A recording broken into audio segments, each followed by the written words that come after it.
আসছো বলো, কয়জন আসছো? আল্লাহ পাক শক্তি দেয় সবগুলোকে হাজির করতে বিধান করুন, আমিন। আউযু বিল্লাহি মিনাশ শাইতানির এবং এখানে সবগুলো জানতে হবে, আমিন। আউযু বিল্লাহি মিনাশ শাইতানির রাজিম। বিসমিল্লাহির রহমানির রহিম। আল্লাহুম্মা ইন্না নাম কি? আয়েশা। আচ্ছা, এখন গণনা হচ্ছে কি, শোনো, তুমি এর শরীর থেকে যাবা কিনা? হ্যাঁ, এই কথা বলো। সন্তান কিভাবে চাবে? তুমি সন্তান চাইলে পাওয়া যাবে? সন্তান তো চাইলে পাওয়া যাবে না, বুঝো নাই? এখন তুমি শরীর থেকে একবার চলে যাবা না, তুমি তোমাকে এখন কি করো বলো? তুমি তোমার তোমার বিবেক দিয়ে বলো। ও তো দেখে নাই কখনো, ও তো তোমাকে তোমার সন্তানদেরকে দেখে না, না দেখে সে পাড়া দিছে। যদি দেখতো কখনোই তোমার সন্তানকে মারতো না।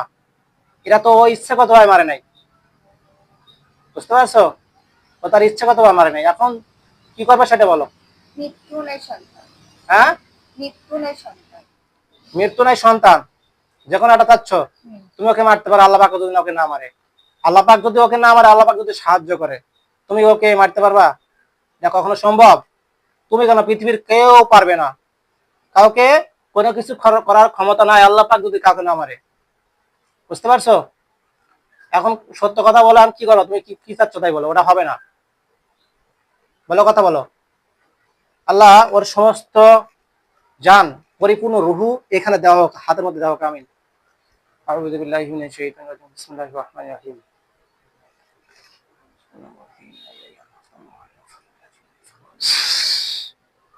আল্লাহর সমস্ত জাদুগুলো আমার কবুল করলাম, বিলাত নবী নষ্ট করতে চাই, কবুল করলাম, আমিন। আউযু বিল্লাহি মিনাশ শাইতানির রাজিম। বিসমিল্লাহির রহমানির রহিম।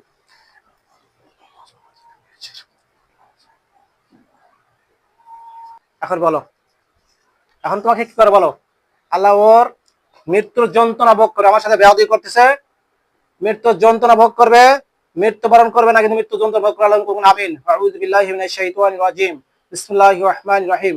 বিসমিল্লাহি আল্লাহু আকবার। বিসমিল্লাহি আল্লাহু আকবার। কথা বলো, বিসমিল্লাহি। বেয়াদবি করবা? বেয়াদবি করবা? বলো, বেয়াদবি করবে কিনা? বলো বলো, তাদের বলো। আমার সাথে বেয়াদবি করবে কিনা সেটা বলো, বলো। আল্লাহ আরো আমার পাক নাম শুনতে আরো শক্তিশালী ভাবে বলতে করতে সালাম করুন, আমিন। আউযু বিল্লাহি মিনাশ শাইতানির রাজিম। বিসমিল্লাহির রহিম।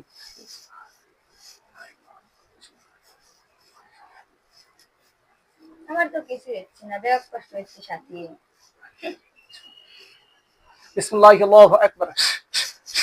ও পাম আমার দেওয়ার দরকার নাই, ঠিক আছে? ওই ধোকাবাজি আমাকে দেওয়ার দরকার নাই, ওটা ধোকাবাজি দেবে অন্য কবিরাজের কাছে, আমি কিন্তু কবিরাজ না, বুঝতে পারছো? দান্দাবাজ। দান্দাবাজকে তুমি কিছুক্ষণের মধ্যে বুঝতে পারবা। এখন কথা হচ্ছে, তুমি বেয়াদবি শুরু করছো, বেয়াদবি শুরু করছো কেমরে, ক্রমে বেয়াদবি। আল্লাহ আরো আরো সাথী দাও, আমিন। মৃত্যুর যন্ত্রণা ভোগ করো, আমিন। বিসমিল্লাহি আল্লাহু আকবার। বলো বলো, তাড়াতাড়ি বলো, তাড়াতাড়ি বলো, তাড়াতাড়ি বলো। বিসমিল্লাহি আল্লাহু আকবার। বেয়াদবি করবার হয় সুদাবাস, সুদাবাস। আসসালামু আলাইকুম রহমতুল্লাহ। সমত ভিউয়ার্স, আপনারা দেখছেন যে এই রুগীটার, যে রুগীটা আমি পূর্বে দেখলেন আপনারা, এই রুগীটার জিনগুলো কিছু বন্দি করার পরেও এরপরে কিছু জিন ঝামেলা করতে লাগছিল। তো এই ঝামেলা থেকে অতি সহজে চিকিৎসা দেওয়ার জন্য এবং সময় স্বল্পতার কারণে চিকিৎসাটা যাতে দ্রুত হয়ে যায়, সময় যাতে একটু তা কমের মধ্যে হয়ে যায়, এজন্য তুলারাশি বা নিয়ামতপ্রাপ্ত লোকের চোখের সামনে জিনগুলোকে ধরে নিয়ে এসে বন্দি করা হয়েছে, সবগুলোকে বন্দি করা হয়েছে এবং সাজ দেওয়া হয়েছে, বিস্তারিত সাজ দেখা হয়েছে, আর কোনো সমস্যা নেই ইনশাআল্লাহ। তো আপনারা যে মেয়েটা দেখতেছিলেন এর আগে, মেয়েটাকে যখন নিয়ে আসছিল তখন সে একেবারে প্যারালাইজডের মতো হয়ে গেছিলো, একেবারে কোলে করে নিয়ে আসলো, সিএনজিতে করে কোলে করে নিয়ে আসলো। এমনকি সে বসে থাকতে পারছিল না, দাঁড়াতে পারছিল না, একেবারে প্যারালাইজড যাকে বলে। আলহামদুলিল্লাহ, আল্লাহ পাকের অশেষ মেহেরবানিতে আমার চিকিৎসার ওসিলায় আল্লাহ পাক সুস্থতা দান করেছেন। এখন সে পরিপূর্ণভাবে সুস্থ। তবে শরীরে কিছু ব্যথা আছে, যেগুলো জাদুটোনা বা সেহেরের কারণে যেগুলো কাটা হয়েছে। আপনারা জানেন যে জাদুটোনা বা সেহের এগুলো কাটলে বা জিনগুলোকে রিমুভ করলে শরীরে অনেক ব্যথা বিষ হয়। তো ইনশাল্লাহ এটা স্বাভাবিকভাবে ঠিক হয়ে যাবে, অল্প কিছু সময়ের মধ্যে ঠিক হয়ে যাবে ইনশাআল্লাহ। এরপরে তেল পড়া, পানি পড়া এগুলো দেওয়া হয়েছে, আলহামদুলিল্লাহ ইনশাআল্লাহ সুস্থ হয়ে যাবে। তো আপনারা দোয়া করবেন এই রোগীটার জন্য আল্লাহ পাক পরিপূর্ণ সুস্থতা দান করে দেন।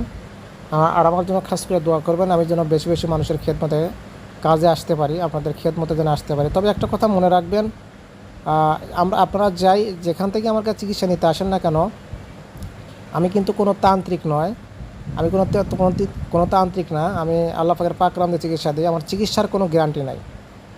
আমি আবারও বলছি, আমার চিকিৎসার কোনো গ্যারান্টি নাই, কারণ গ্যারান্টি দেওয়ার মালিক একমাত্র আল্লাহ পাক। আমার কোনো ক্ষমতা নাই আপনার বা কোনো রোগীকে সুস্থ করার। আল্লাহ পাক যদি না চাহে, আল্লাহ পাক যদি চাহে তবেই সম্ভব। তো যাই হোক, আমার কথাটা যারা বোঝার কথা তারা বুঝে গেছেন। আলহামদুলিল্লাহ, আমি আল্লাহ পাকের কাছে আশাবাদী রোগীটা পরিপূর্ণ সুস্থ হয়ে যাবে। 95% সুস্থ হয়ে গেছে, আর 5% আছে। এটা ওই তেল পোড়া পানি পোড়া দেওয়া হয়েছে, যেগুলো আছে সেটের, এগুলো ইনশাল্লাহ ক্লিয়ার হয়ে যাবে। তবে রুগী হাসি মুখেই এখান থেকে চলে গেছে আলহামদুলিল্লাহ। তো যাই হোক, দোয়া করবেন আমার জন্য, আমি আপনাদের সকলের জন্য দোয়া করি। আল্লাহ পাক যেন সকলকে বিপদ বালা মুসিবত থেকে হেফাজতে রাখে, আমিন। আসসালামু আলাইকুম ওয়া রাহমাতুল্লাহ। কি ওদেরকে বন্দি করে দেই, ঠিক আছে? ওদেরকে বন্দি করে দিই, মারি ফেলে, ধরেন এটা ঝামেলা। ঝামেলা বলতে কি আল্লাহর কাছে জবাব দেওয়া লাগে। এখন হচ্ছে ওদের বন্দি করে দিয়ে কিয়ামত পর্যন্ত আটকে থাকবে নাকি? এই কাজটা করে দেই। দেখেন তো, এই সাদী খাতুনের নামে তাবিজ কোচ কোথাও পুঁতে রাখছে কিনা?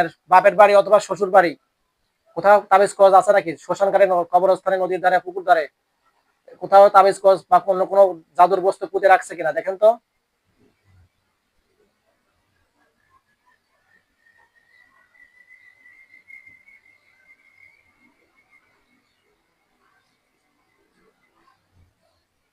কি বলে? আমি তোমার তেমন কিছু করা নাই, তেমন কিছু করা নাই। আচ্ছা আচ্ছা আচ্ছা, বুঝতে পারছি। এই মুহূর্তে কি আর শরীরের মধ্যে জিন আছে? ভালো করে চেক আপ দেন তো।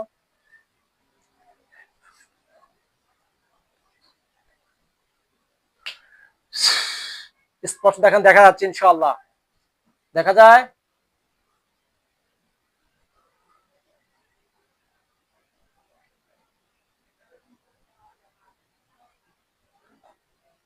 এখন জিন আছে? নাই? শরীরের মধ্যে জাদু আছে এখনো? জাদু টুনা আছে শরীরের মধ্যে? আচ্ছা, এমনি কোনো জাদুর বস্তু শরীরের মধ্যে আছে? জাদু টুনা তো শরীরের মধ্যে আছে নাকি? না নাই? জাদু টুনা আছে। আচ্ছা, এই জন্য শরীর ব্যথা, বিভিন্ন রকম সমস্যা হচ্ছে। এমনি কোনো বাইরে কবরস্থানে, শ্মশানঘাটে কোনো কিছু পোতা নাই তো? আচ্ছা আচ্ছা, বুঝতে পারছি। সুমাত বিয়াস, আসসালামু আলাইকুম রহমতুল্লাহ। আপনারা দেখতে পাচ্ছেন প্রথমে যে এই জিনটা শরীরে ভর করা অবস্থায় আমার কাছে নিয়ে আসছিল। তো আমি, আমার সাথে অনেক দুর্ব্যবহার করছে, মাস্ক পরা দিয়ে দিছি, ভিডিওটা করার জন্য মাস্ক পরা দিয়েছি। তো তারপরে মাস্কটা টান দিয়ে ছিঁড়ে ফেলছে, আমার সাথে দুর্ব্যবহার করছে। তো তখন বাধ্য হয়েছে ওকে আমি নিয়ামত লোকের চোখের সামনে ধরে নিয়ে আসি, আমি ওদেরকে বন্দি করছি আর কি। এই খুব খারাপ টাইপের আর কি, যে যেরকম তার সাথে সেরকম ব্যবহারই করতে হয় আর কি। তো যাই হোক, আপনারা দোয়া করবেন। এই রুগীটার রাশিটা একটু পাতলা, যার কারণে জিনটা অতি সহজে ভর করছিল আর কি। তো জিনের দাবি যে এই রুগী কি করছে, তার সন্তানদেরকে পাড়ায় মারছে। তো আমি তাদেরকে বলছিলাম যে মানব জাতি তো আপনাদেরকে দেখতে পারে না, তা আপনারা এটা তো বুঝতে পারছেন যে সে ইচ্ছাকৃত মারে নাই। তার দাবি যে তাকে মেরে ফেলবো। এখন আমি বললাম যে আল্লাহ পাকের ইচ্ছা ছাড়া, আল্লাহ পাকের অনুমতি ছাড়া একটা গাছের পাতা নড়ে না। যে তোরা কি করতে, তোরা কিছুই করতে পারবে না ইনশাল্লাহ। যাই হোক, বিপরীত কাজ হয়ে গেছে। ওরা ক্ষতি করতে চাইছিল রুগীকে, এখন যার ক্ষতি তারই হয়ে গেছে ইনশাল্লাহ। তো আপনারা দোয়া করবেন রুগীটা যেন পরিপূর্ণ সুস্থ হয়ে যায়। আমি, আমার ক্ষমতা নাই রুগীকে সুস্থ করা, সুস্থ করা মানে কি একমাত্র আল্লাহ পাক। আপনারা দোয়া করবেন যেন রুগীটা পরিপূর্ণ সুস্থ হয়ে যায়, আর যেন দ্বিতীয়বার আমার দেখা না লাগে ইনশাআল্লাহ। ঠিক আছে, সবাই দোয়া করবেন। আসসালামু আলাইকুম ওয়া রাহমাতুল্লাহি ওয়া বারাকাতুহু।